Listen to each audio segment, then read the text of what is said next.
Hello and welcome to the debate. I'm your host Sana Maqbool with you at PTV World. In today's show, we will be taking a look at two important stories. The first is in reference to what is going on in our neighborhood, particularly in India, something that we did discuss a while back, considering the issues of freedom of press and, of course, the protection of journalists and their rights within this country, which unfortunately have seen a downturn, especially since the Prime Minister Narendra Modi came into power. And because of that, of course, we know that the entire democratic structure and the essence of democracy within the country is questioned. And so, of course, numerous other measures that also question this particular issue. But what has now happened is that Indian tax authorities have also raided the offices of BBC, which was responsible for releasing the documentary titled The Modi Question. It wasn't released in India, but of course, it got access within the country by various measures and was circulated at different media platforms and also shared by a large number of people, and because of which, of course, when we have seen in the past also that any sort of voice or any sort of issue that is raised against the government or the BJP or the Prime Minister, it is not welcome, and there is a huge ruckus with regards to the people responsible, and there's a lot of consequences that they have to be met with. And because of this, we see that now this raid has occurred, and this of course puts this whole story into a huge question mark in terms of the issue of the protection of journalism and the entire story which features around the Prime Minister, which also talks about an unreleased UK report by the government that said that all the events back in 2002 in the state of Gujarat were responsible in terms of the state's involvement, and also had the hallmarks of ethnic cleansing, and that Modi was directly responsible for a climate of impunity, and he instructed the police officers not to intervene. And of course, because of this, this particular documentary is being shunned, and everyone else who is responsible in the sharing or circulation of this documentary is also being questioned, and a lot of consequences exist. So we're going to talk about this in further detail and what that means in terms of the BJP-led government, particularly Modi's role, and then of course how this will now proceed forward. We'll also, in our next segment, take a look at the current economic conditions within Pakistan. Of course, we saw that the IMF delegation earlier this month, in the end of Jan, came to Pakistan, and we had long-term discussions with regards to technical reviews and then also policy review. And because of that, there was a lot of weight in terms of any decision coming out of these talks as to how the 9th review proceeded and what sort of step existed as a way forward with the extended fund facility. But unfortunately, negotiations still continue, and virtual talks have begun earlier today, and because of that, there is still a sort of question mark around what is really going to happen. Of course, the IMF demands are there, and we've principally agreed to all the major conditions put forward by the IMF, but the issue of tax still remains, and there is of course the 170 billion rupees tax measures that were discussed, and the IMF had demanded as part of the Memorandum for Economic and Financial Policies and Ordinance with regards to the tax collection, which unfortunately has been rejected by the President. And we're going to be now taking a look at what this means in terms of the government's decision moving forward, the role of the cabinet, and then of course how this is going to proceed in terms of our decision to go ahead with the IMF, and when and how soon we can go forward with the extended fund facility, since only $2.9 billion remain in the foreign exchange reserve. So that's going to be our focus in the next segment of the show today. For this and more, as always, in the studios, I've been joined by senior analyst Farrukh Pitafi, and for our first segment regarding the situation in India, we've been joined by Dr. John Dayal, who's an Indian human rights activist and analyst. Thank you very much, Dr. John, for joining us and being a part of today's discussion. And of course, we, as usual, definitely also commend you for raising your voice, because as we see in this particular story also, that anybody who raises their voice, even if they do not belong within India, are being questioned and being punished for doing so. And a documentary, of course, that the BBC released is being now criticized and put into question by the Modi regime, something which was stopped from being released within India as well. But of course, perhaps what the Prime Minister doesn't understand is the way media works now and how things circulate, and what sort of effort the role that this can play in terms of perhaps increasing circulation even more, something that I'm sure he wanted to avoid, but that hasn't happened.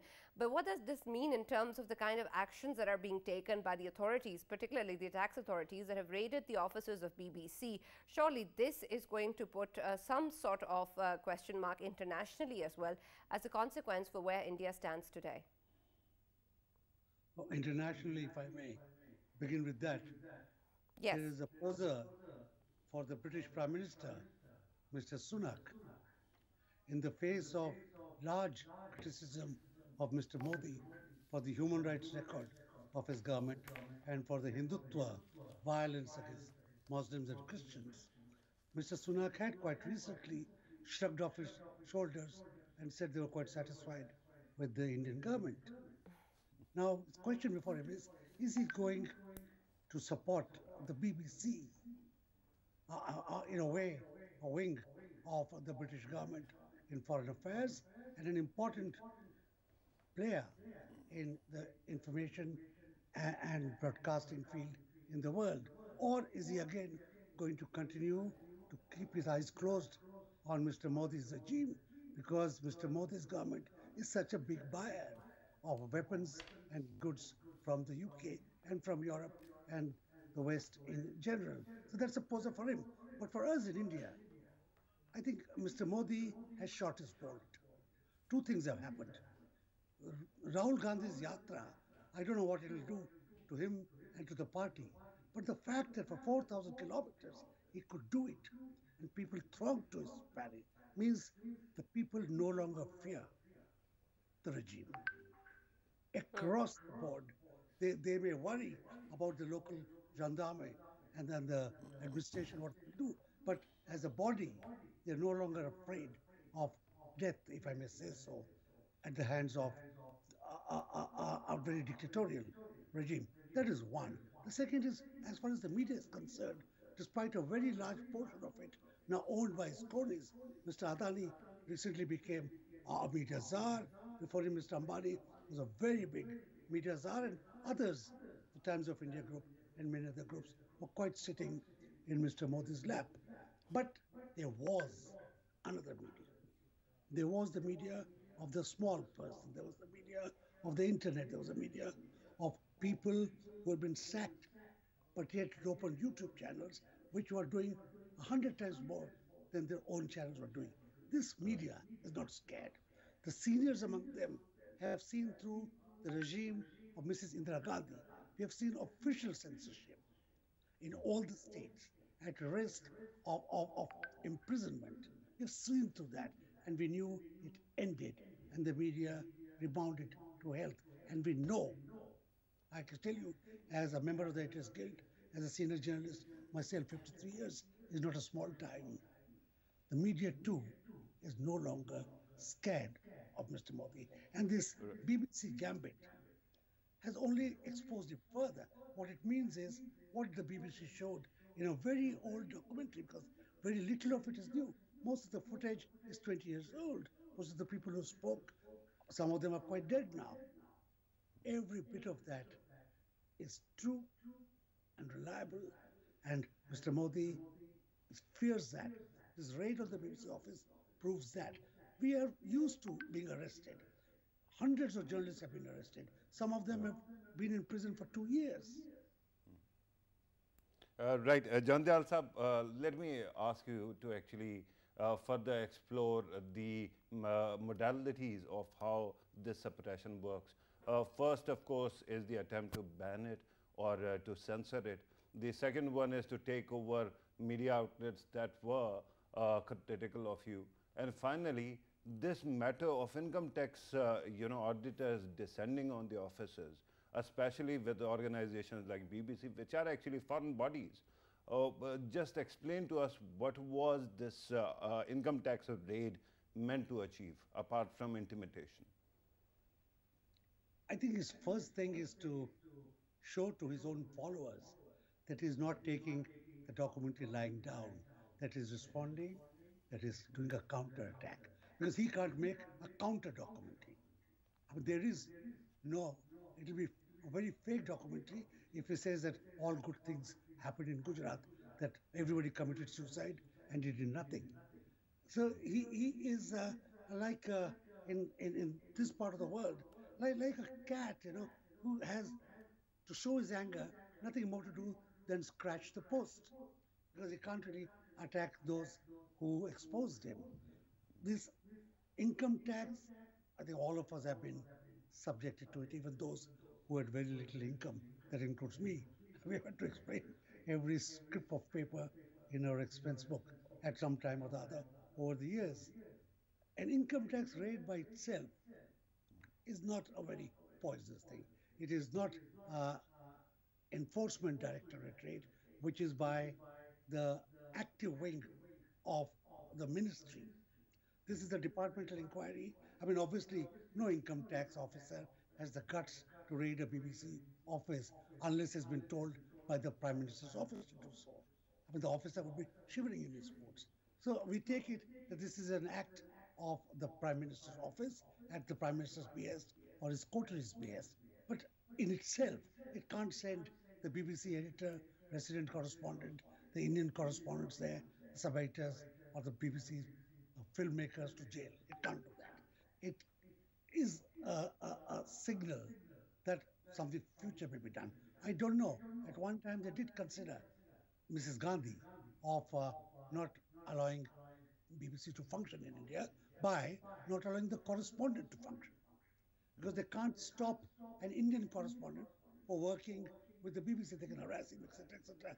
But in these days of internet, BBC right. can Dr. John, earlier you were also mentioning the fact that the journalists are not scared anymore, not even of death, and they have been working and they worked previously as well, even though there was a lot of oppression. But how long is that sustainable? And I of course appreciate that, but in terms of also commending such acts of resilience and standing up to such oppression, there is also the fact that we're not really perhaps targeting the oppressor and just patting the backs of the victims. No, we are no longer, the common Indian is really no longer looking at the quarterly newspapers for news, whether it's the Hindustan Times at one end, a nicer end, or the Times of India at another end, or those owned by Adani and Ambani, whether it's TV or whatever. We don't look at them for news, maybe for some general news. You are looking at all these broadcasters, grassroots people, you're looking at international media, you're looking at Russian, American, British, German media for news.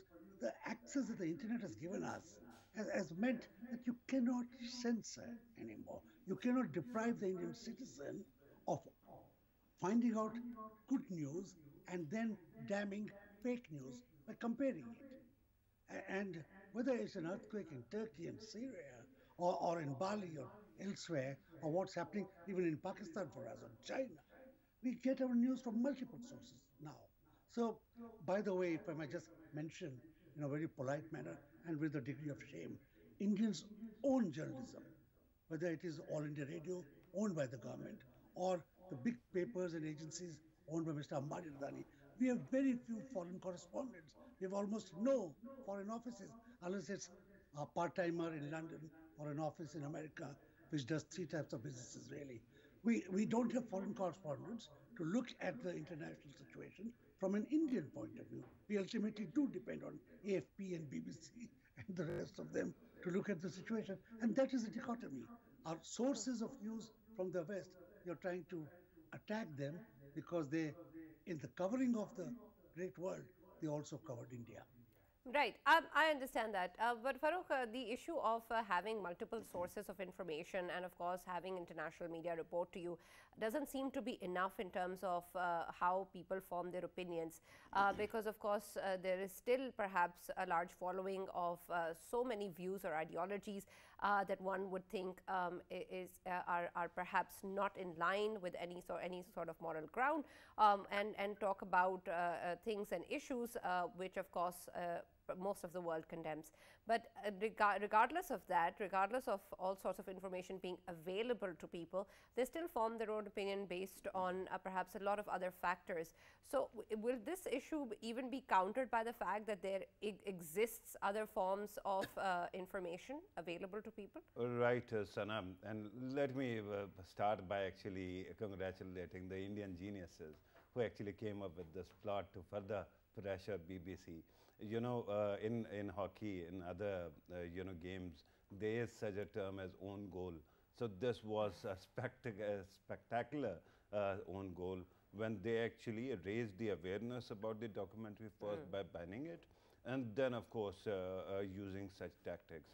I would have not actually wanted to discuss it because, as I told you earlier, I have almost given up on any correction in India, save for people like Dr.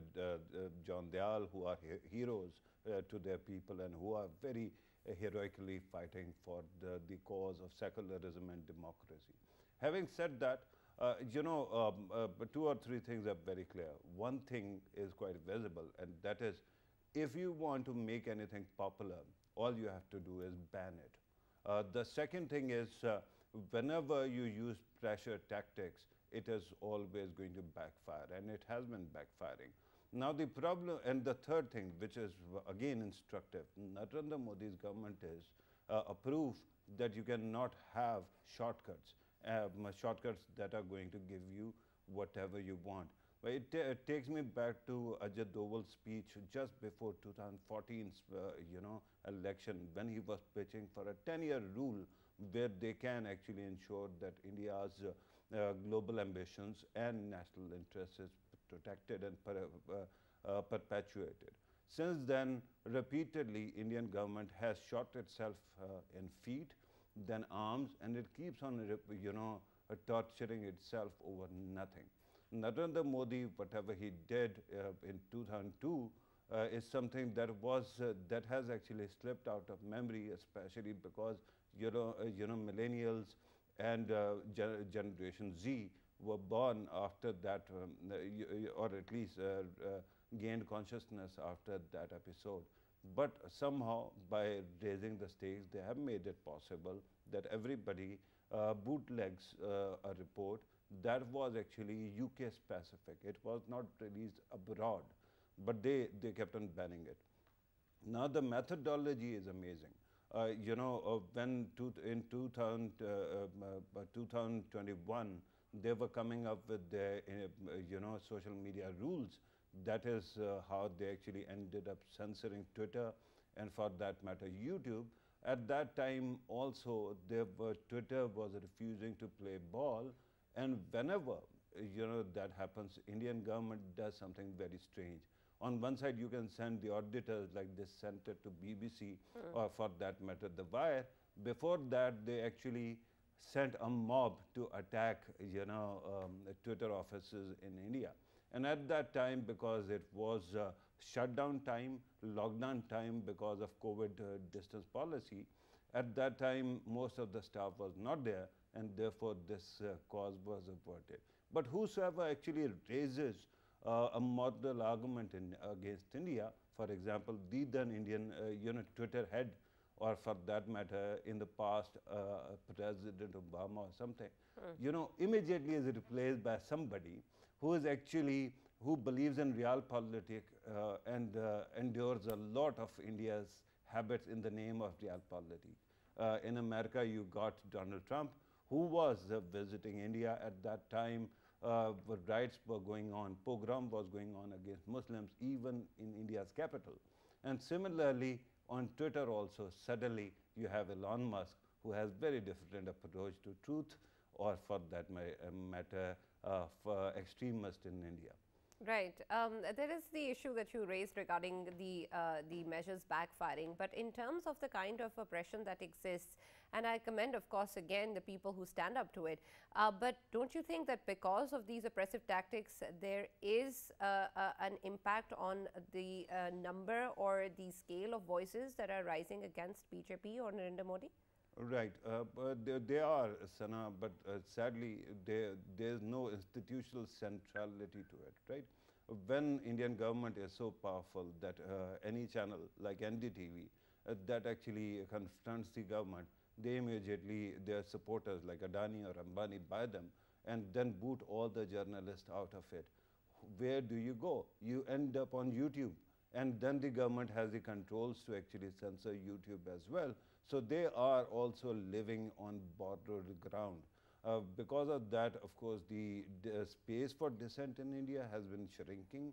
And I think that whatever is happening to Adani is somehow karma also, because he actually played a big role in perpetuating this kind of culture, not only in media, but also in elections.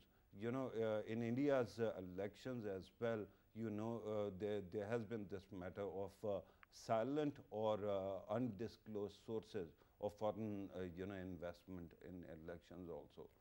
The law was passed by Narendra Modi's government, and it has been going on. And it is believed that many of these big companies have actually, you know, taken the burden of helping him win election. So all these billionaires, they are also damaging India because they keep getting richer. Adani was 8 billion rich when this government came, and now he was before the tumble, his wealth was he was $140 billion richer. So all that has been actually accrued, collected through that means. So in India, there is space for dissent, but it is shrinking. The people that you see who are actually raising voice, they are heroes, and they should really be promoted internationally. Absolutely. Dr. Dayal, there is of course power in the truth and of course in evidence, and it is understandable why the BJP government wants to shun such voices and of course such documentaries or any sort of media that is circulating or talks about Narendra Modi or his involvement in various activities. What happened to Adani, of course, is a result of some story or somebody talking about what had happened.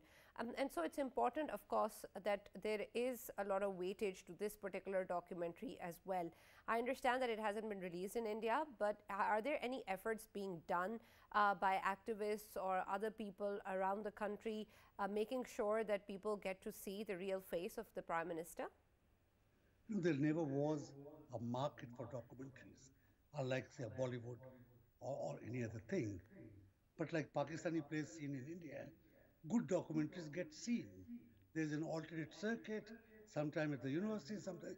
This particular documentary was available and still is, if you have the proper equipment, on the net. I've seen both parts of it. Most people have seen both parts of it who want to see or who can follow the language of the documentary and understand what it is saying. So it has reached saturation point, I think. Everybody who could or want to see the documentary has seen it. And if not, we'll see it in the next 1 week. I take it for granted. Referring to what the analyst said about squeezing, you know, you can squeeze some things. But if you try to squeeze a water balloon or something, you know, you think you're squeezing, but it bursts out of another side. It bulges out. And so whether it was Twitter or whatever, I told you, we have seen Indira Gandhi's official censorship. It meant that everything had to be pre-censored, and yet ways were defined to circumvent it. Ultimately, it failed in the face of very large-scale defiance by almost every journalist worth his salt. And Mr. Modi's effort, we have seen over the past 8 years, it's not that he's not tried to coerce the media. It is most of the media, 3,000 people were sacked during COVID, and government didn't do anything. Most of the big papers, they folded up or condensed. Anyway, they sacked staff. So we have had pressure beyond measure, and yet the Editors Guild is brave enough to issue a statement. The Press Club of India, which is not a political wing, which is a club, has done that. The Delhi Union of Journalists, there isn't a body, unless it's owned by the RSS, which has not condemned it. And that within minutes, within hours of the whole thing. Today, there are maybe a dozen condemnations of Mr. Modi's act on the BBC, which is remarkable.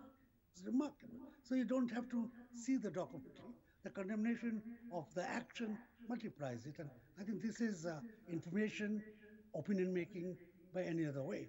And with reference to the other point that was made, will it convince the Bhaktas, those for whom Mr. Modi is God, those who think on the lines of Veer Savarkar and all those people with the crazy ideas? Of course it will not convince them.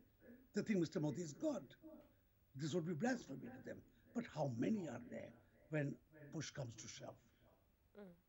Right, but Dr. John, perhaps the issue is more to do with people who do think that Narendra Modi is not good, but are fearful to say so, or still extend the same sort of courtesy that they would because of other interests or motives. And like you said earlier, the condemnations that exist, they have been there in the past as well. Those who, of course, wish to condemned it previously as well, because everyone is aware of the involvement in the 2002 riots in Gujarat.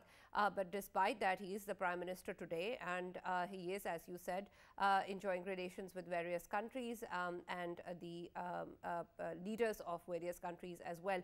So despite the issue of this democracy or this particular voices that are raising in India and elsewhere as well, the kind of interaction that exists with India or the Prime Minister continue as it is. So what sort of issue are we looking at, or any impact that we're looking at, because even condemnations are not helping? And Dr. Saab, let me piggyback on this question, and because you mentioned Savarkar's, bhakts or followers as well, let me also ask you, has there been a study that can tell us how many of hardcore followers of Savarkar or Golwalkar there are in India, and how many of people are just voting for Narendra Modi out of complacency for that matter? No, it may not be complacency. It could be that the aspirational youth are taken in by the slogan. They don't really care about Islamophobia. They don't really care about civil liberties. They think they're going to get a job and immediately get a lakh or a couple of lakh of rupees, and suddenly they will be part of the ruling elite. There would be those people too. But it will be impossible in $1.25 billion country. How many are there? But I can assure, I talk to people, I've been doing it for 5 decades, it's a lot of time.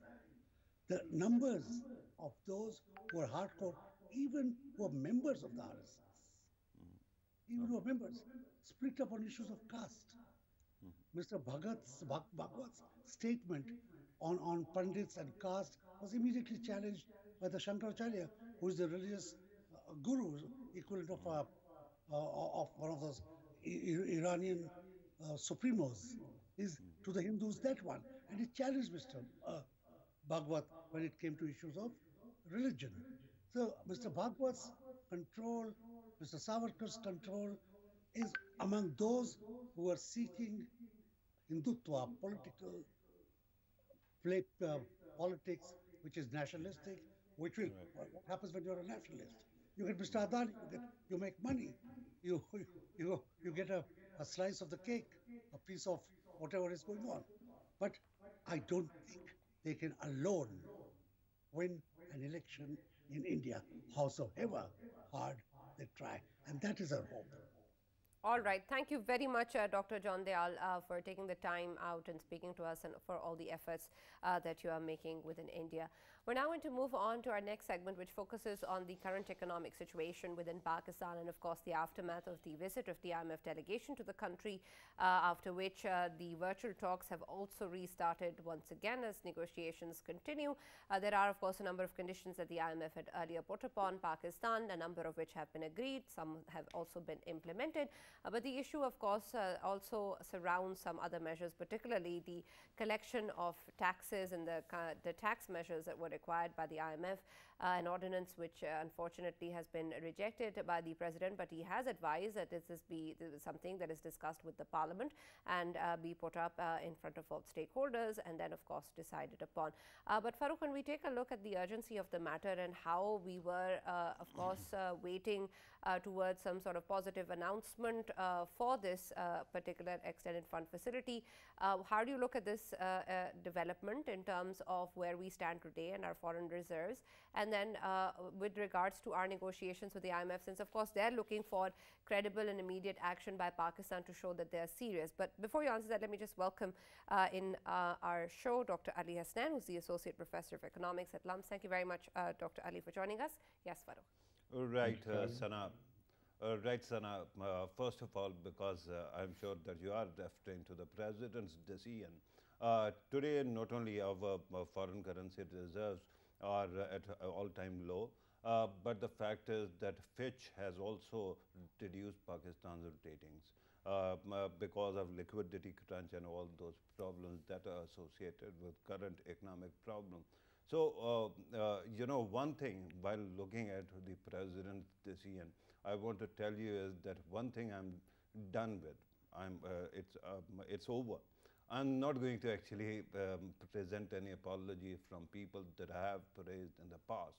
So when I was looking at the decision, I kept on asking myself that this person who is the head of the state, what must he be thinking? First of all, of course, the mind went to PTI's point of view that he is actually in the past has been a worker of PTI, and even now he feels pressured to actually stand with Imran Khan. So there might be that. But then I also looked at the contents of this mini budget because it is going to be, quite hard hitting when it comes to the common man on street. So there might be some face saving as well that you go and do it. I'm not going to actually come close to it. In any case, he will have to, when it becomes something, he'll have to ascend it. So my concern is that politics or even face saving at this time, when the country could actually really sink below, economic survival line, is really sad. I think at this moment everybody has to take a responsibility, and because there are people who are not doing it, PTI is effectively trying to sabotage any kind of possibility of negotiations with IMF. Because of that, if tomorrow, God forbid, this country goes into bankruptcy, Sana, the economic conditions that are going to ensue are going to be far more harsher than where we have reached or where we would be after approval of this mini budget. And let us hope that all those stakeholders who are trying to play politics understand that they are damaging themselves, not only the country. Right. Dr. Ali, when we take a look at our scenario, of course, we've been pointing out how we have limited options and the IMF program is the only way forward in terms of the kind of current crisis that exists and our foreign exchange reserves. But of course, where we stand today in terms of this particular ordinance seems that maybe there is still something that we're trying to achieve or looking at as a factor in terms of our decision forward, because previously also when the IMF delegation visited Pakistan, there was a principal approval or agreement shown towards the IMF's conditions. Of course, the IMF is asking for serious reforms and measures by the government to make sure that the plan is implemented and that we are out of this crisis. So if it is as obvious as it seems, why is it that there's still room for discussion or room for analyzing any ordinance that is part of the requirement by the IMF? So I think the background to this is that Pakistan has had, unfortunately, and not just in the present setup, but for multiple governments in the past, has had a gap of credibility with IMF, where they have required that we, having learned from experience that unfortunately we're not good for our word, they have required us to take credible steps, and perhaps steps that would be hard to reverse in order to access the fund. This was also referred to by Fitch in their announcement downgrading Pakistan, where they said that there are risks to implementation with the elections coming up, sort of noting that historically Pakistani governments heading into elections will often consider IMF programs sort of necessary to make promises for at the start, but possible to renege afterwards. In terms of the ordinance versus going to the assembly, I think President Alvi is right in principle to ask for the government to take the assembly into confidence. The problem is that historically neither the ruling PDM nor the opposition PTI have sort of reposed much trust, have had much trust reposed in them, given the series of that have taken place in the last 2 years. And I'm thinking of everything from the PTI fuel subsidy that came about at a time when there was political pressure, and economic pressure for us to take more rational decisions, to the finance minister's insistence on holding an exchange rate that has been cited repeatedly by both the IMF and other external parties as being irrational.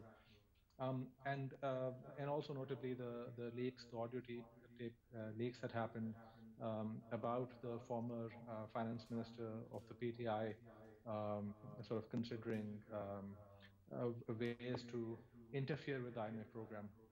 And so both PDM and PTI have signaled in the past a willingness to push the problem forward and to take actions that are maybe that we can sustain for a few months, but will not make sense for Pakistan if you're thinking on a 5-year or 10-year time horizon. Everything that the IMF has asked us to do here is rational economics. They're asking us to make sure that we are paying our bills. They're asking us to make sure that we have sustainable finances moving forward. And it really hurts to think about the pittance that we're talking about here. The Pakistan is an economy of about $350 billion, and we're negotiating over a $1 billion loan. Right. So in terms of what you have said is rational economics, shouldn't the people that we're consulting be experts and economists rather than people who unfortunately haven't reached any consensus regarding anything for that matter? And wouldn't this just be a delay in this much needed agreement? I mean, there's a background to that. Unfortunately, institutionally, Pakistan has a real dearth of well-trained economists within our bureaucratic setup, within our political parties, and I'm talking of all political parties. So if you want to talk about expertise, there is very little to go around. And in particular, the steps that have been, the sort of the whole internal battle within the PDM, and in particular between the current and the former finance minister, sort of demonstrates very starkly that rationality has been in short supply. Now, with the ordinance, this is really something where you can argue both ways. There is value and a democratic principle to be upheld in going to the assembly. And in some sense, it will then be up to the assembly to show maturity and to perhaps have a rare moment of agreement. If they don't agree, then it also creates an opportunity for the PDM to then to then assign responsibility for further delay on the opposition. So I don't see it as necessarily a bad thing to do.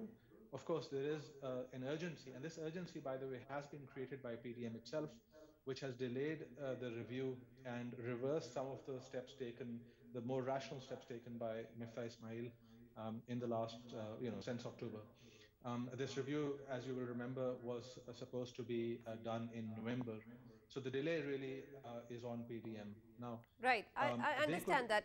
And I want to talk a little bit more about that, but I'll come back to you. Farrukh, the issue that has been raised by Dr. Ali regarding, of course, the two finance ministers, and also previously regarding the assurances or promises given by Pakistan to the IMF, which it seems wary of. But considering, of course, where we stand today, there is a plan, of course, that we can put forward. There are actions that we can take. But what sort of assurances even exist, considering the fact that the political setup can change, the finance ministers changed and policies were changed, and then, of course, there are elections around the corner, and there is perhaps no real guarantee in terms of Pakistan moving forward as per the plan. So how is it that the IMF will ever be convinced of what we're saying today? Right. Luckily, mercifully, Sana, this program is going to, conclude by the middle of this year. That is the end of fiscal year. So in any case, whatever guarantees that are needed are essential until then. After that, of course, we'll have to follow through on various things long-term wise as well. But I feel that, the punitive measures will come through other methods like Fitch rating, or for that matter, other rating agencies, right? Or similarly, the cost of doing business, or how Pakistan is actually treated. But with due respect, what Dr. Saab was actually saying, I have a bone to pick with that. I understand that in its own world, IMF's recommendations are, rational. neoliberal economics actually teaches us that. But that doesn't mean that everything is economics, like any other social science is not contested.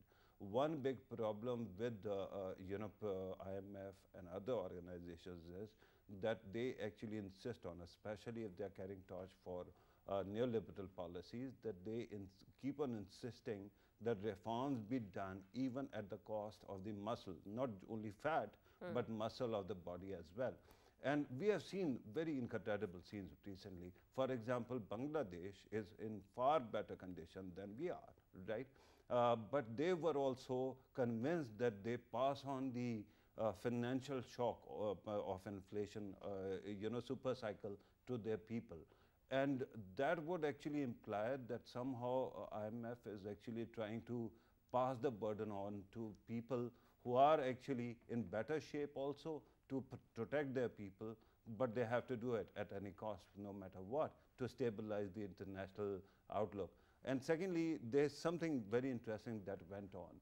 When Pakistan walked into this program, at that time, Donald Trump had taken over. And at that time, initially, we heard that far bigger amount with far better conditionalities is going to come. But all of a sudden, Mike Pompeo comes on here and he says that IMF, if you are going to pay our money to Pakistan, taxpayers' money, and if it is going to go to China, then we are going to punish you, right? And after that, suddenly the chief economist changes. But and this chief economist came with very aggressive kind of agenda. But in the middle of that, because there was COVID, and a great man actually took over the COVID response, Raghuram Rajan, India's former RBI chief, brilliant economist. And he made sure that every country is not exposed to the shock. But Raghuram Rajan is gone now, back to his university in Chicago. The rest of the people who were set up by Donald Trump are there, and they are penalizing the world, especially us. So it is correct that we have made mistakes, but you have to look at a country where it is at and how badly it is, the circumstances are complicated, and you have to actually address that also. We don't see that kind of flexibility at all this time. Right. And Dr. Ali, I'd like your take on that as well, considering, of course, that Pakistan, irrespective of everything else, is also dealing with the aftermath of the devastating floods in 2022. And we kept talking about climate change justice throughout the world. And it was, of course, met with a lot of people acknowledging and admitting the fact that this is something that needs to be part of the conversation and needs to be taken into account when we're dealing with countries who have this potential of being at the risk of these natural disasters occurring within the country. And that's, of course, just one aspect. There are numerous others in terms of where we stand today and how difficult this is for us. Do you think that all of these variables and factors have been taken into account by the IMF, all things considered, even those on our part by the Finance Ministry and the rest? Is there still perhaps some sort of acknowledgement or factoring in of these variables as part of the IMF's program? Very quickly about both the floods and until recently after the COVID-19 pandemic, the IMF showed some flexibility on both counts. In the current program, they have sort of allowed for us to think about the primary deficit after having accounted for some amount that they've let us earmark for flood relief. And of course, during the pandemic, there was exceptionally favorable benefits that were given in that previous program. So, but more importantly, while I accept Farrukh Saab's argument that geopolitics does intervene in the negotiations that the IMF engages, ultimately, I think that it's one thing to decry the limitations of neoclassical economics, some of which I will share. But then, unfortunately, in Pakistan, the conversation stops there. We have not created a viable alternate model, because the only reason that we're listening to the IMF is because we have felt that we had no choice but to go to them. If you're going to go to them, you're going to have to play their game. And more importantly, regardless of whatever alternate model you think up, you're going to have to think of ways to tackle both the fiscal deficit, which Pakistan has historically run a government that spends more than it taxes. We have some of the lowest taxation in the world, and the current account deficit, which has been a feature of the Pakistani economy since at least the 60s. And so, if you're a country that's going to run a current account deficit and a fiscal deficit, you're going to have to think of ways to create sustainability. Unfortunately, the conversation in Pakistan begins and ends with relief for the common person, which is something that is absolutely vital and something that, of course, we all share. But if you also have to have a conversation about where that relief is going to come from. So, for example, a quarter of our population doesn't have access to electricity, right? So these are the poorest of the poor. And instead of thinking of providing relief there, we've created a lifeline subsidy on electricity. That's one example. But you have to understand that a lot of the benefits and the allowances that we create are more political than they are, a rational look at how to help Pakistanis most. And so I'm fine with thinking about other models of economics, but then I want to see those stated in rigorous ways. And unfortunately, Pakistan hasn't done so. Right. Thank you very much, Dr. Ali, for joining us and sharing your views and, of course, talking about the kind of measures that are really important for the country. Moving forward, Farrukh, of course, at this moment, irrespective of the large number of measures that Pakistan needs to take, the IMF program is one that we're really waiting for and, of course, really need at this time. How do you think that this is now going to evolve, since the virtual talks have begun and negotiations are underway, but at the same time, we have things that I think need to be resolved at home? Right, Sana, and just to clarify one point of view, I was not arguing for any alternative model. I think being a libertarian, right, I keep on insisting that the government should have less to do with business and more, private sector should be encouraged to actually fill in the gaps. And regarding, social safety net, there, of course, the government might actually have to take responsibility. Having said that, the only thing I was arguing about is flexibility when a ship might sink while it is make or break, right? In Sri Lanka's case, they let it sink. And because of that, there is a very negative headwind, and one has to actually take care of it. Regarding our own politics, I think that as long as we succumb to expediency, and I totally agree with Dr. Hasanain when he said that how we actually handled IMF in past 4 months, especially our obsession with our forex, foreign exchange rates, that somehow ends up undermining what we are doing. Right. But I need flexibility from all stakeholders. Pakistan is too important a country to fail. It is over 200 million people, and if somebody allows it to fail, they are going to, no matter what party they are, they are going to be answerable to the people and the future generation. Absolutely. All our leaders are, in fact, answerable to all of us and the public, and we really hope that at this time around, everyone is just thinking about the country. Of course, a prerequisite to everybody who holds public office, but hopefully this time around, this will be taken seriously. That's all that we have from the debate. We'll see you tomorrow.